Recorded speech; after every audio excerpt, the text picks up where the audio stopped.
Amarantha's eyes widened slightly, his only outward concession to surprise. The demon just shrugged off a spell designed to immobilize any conjured entity, or at least Amarantha's idea of any until this very moment.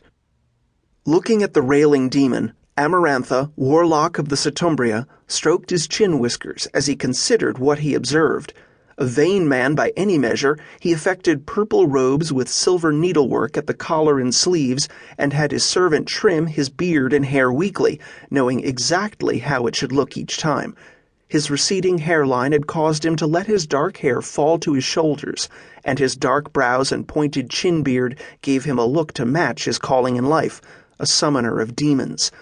Or at least look the part to those who were willing to pay gold for the summoning or banishment of demons. He muttered a very reliable invocation and watched.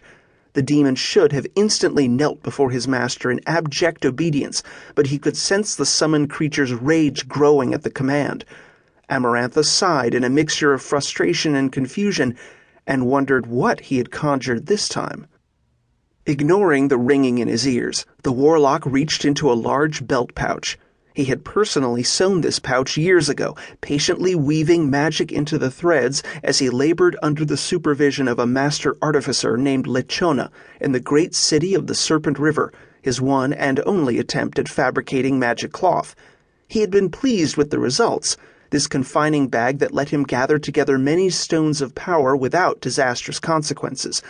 He was especially proud of the needlework, but found the entire process so tedious and exasperating he now paid artificers and tailors to fashion what he needed in exchange for his own skills or his gold. His finger rubbed lightly against a series of embroidered knots inside, which indicated each pocket he had fashioned. He found the one he sought in less time than it took to think on it, and withdrew a stone prepared against a time such as this. Holding it aloft, he incanted a spell that drew power stored in the stone, and he directed it to the hastily reinforced barrier.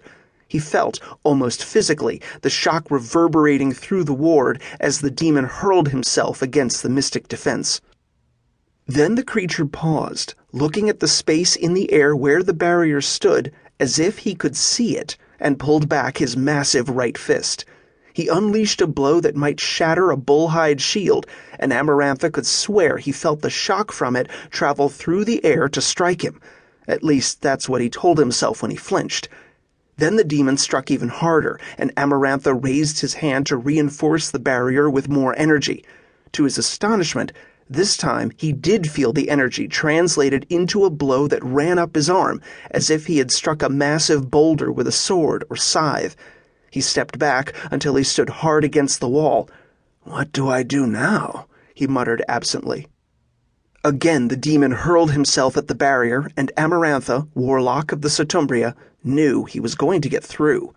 Pushing aside a sudden urge to laugh, the unexpected and dangerous often affected him this way, he drew out another object from his large belt pouch and smashed it on the floor.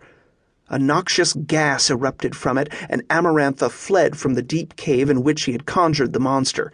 It was a summoning area he had especially prepared for this ritual, protected by multiple wards and other safeguards he had erected against such a mishap. He hurried along a narrow tunnel, muttering, "What next?" Reaching a larger open area closer to the entrance of the cave warren, he cursed himself for a fool. All his real items of power were still in the cave where he had summoned the demon. He had been so surprised by the unexpected conjuration, he had left them on the floor. He had thought himself ready for any eventuality with the demons he usually summoned. It never occurred to him one he hadn't summoned might appear unexpectedly. Shaking his head at his own stupidity, he stopped. At least he had left another lantern here, more to indicate which way he needed to go, rather than any anticipation he might be fleeing this way for his life, having abandoned his other lantern. Muttering to himself, he said, "Sometimes I wish I was as clever as I claim to be." He turned toward the tunnel through which he had just passed, realizing that if he didn't stop the demon here, the creature was free to choose another exit from the caves. Not only would that be bad for anyone living within the demon's reach, say 10,000 people by last census, it would also be disastrous for Amarantha's reputation. The governor of Lanada was waiting near a particular cave mouth with a fairly sizable retinue of